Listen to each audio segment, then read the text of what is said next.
দক্ষিণ এশিয়ার মানচিত্রে এক অশান্ত রেখা ডুরান্ট লাইন। দীর্ঘদিনের শীতল উত্তেজনা কি এবার এক পূর্ণাঙ্গ যুদ্ধের দিকে ধাবিত হচ্ছে? ২৭ ফেব্রুয়ারি পাকিস্তান ও আফগানিস্তানের মধ্যকার সংঘাত এক নজিরবিহীন মোড় নিয়েছে। পাকিস্তান দাবি করেছে তারা কাবুলের আকাশে যুদ্ধবিমান উড়িয়েছে, অন্যদিকে আফগানিস্তান বলছে তারা দিয়েছে দাঁত ভাঙা জবাব। ইসলামাবাদ বলছে খোলামেলা যুদ্ধ, আর কাবুল বলছে মাতৃভূমি রক্ষা। আজকের অনুসন্ধানে আমরা দেখব কেন হঠাৎ অগ্নিকুণ্ড হয়ে উঠল এই সীমান্ত। ২৬ ফেব্রুয়ারি মধ্যরাত পাকিস্তানের প্রতিরক্ষা মন্ত্রী খাজা আসিফ ঘোষণা করলেন তালেবান কর্তৃপক্ষের বিষয়ে তাদের ধৈর্যের বাঁধ ভেঙে গেছে। শুরু হলো বিমান হামলা। পাকিস্তানের দাবি অনুযায়ী আফগানিস্তানের ২২টি স্থানে চালানো অভিযানে ২৭৪ জন তালেবান যোদ্ধা নিহত হয়েছে, ধ্বংস হয়েছে ৮৩টি পোস্ট। কিন্তু মুদ্রার উল্টো পিঠ বলছে অন্য কথা। আফগান প্রতিরক্ষা মন্ত্রণালয়ের দাবি তাদের পাল্টা হামলায় ৫৫ জন পাকিস্তানি সৈন্য নিহত হয়েছে, এমনকি তারা কয়েকজনের মরদেহ এবং কিছু জীবিত সৈন্যকে আটক করারও দাবি করেছে। যদিও এই হতাহতের সংখ্যা কোনো স্বাধীন সূত্র থেকে যাচাই করা সম্ভব হয়নি, তবে দুই দেশের সরকারি বার্তার ভাষা বলে দিচ্ছে পরিস্থিতি এখন আর কেবল সীমান্ত সংঘর্ষে সীমাবদ্ধ নেই। যুদ্ধের ড্রাম যখন বাজে তখন সাধারণ মানুষের আর্তনাদ ঢাকা পড়ে যায়। আফগান মুখপাত্র জাবিউল্লাহ মুজাহিদ অভিযোগ করেছেন পাকিস্তানের হামলায় নিহত হয়েছেন নিরীহ নারী ও শিশু।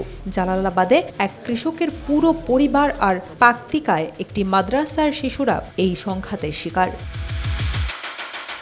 অন্যদিকে পাকিস্তান বলছে ভিন্ন কথা। তাদের অভিযোগ আফগান ভূখণ্ড ব্যবহার করে টিটিপি বা পাকিস্তান তালেবান পাকিস্তানে হামলা চালাচ্ছে। খাজা আসিফের করা মন্তব্য, তালেবান এখন ভারতীয় স্বার্থের প্রতিনিধিতে পরিণত হয়েছে। ৫০ বছর ধরে ৫০ লাখ আফগানকে আশ্রয় দেওয়ার প্রতিদান কি এই সংঘাত? পাকিস্তানের প্রধানমন্ত্রী শাহবাজ শরীফ সাফ জানিয়ে দিয়েছেন দেশের সার্বভৌমত্ব রক্ষায় তারা শেষ পর্যন্ত লড়াই করবেন।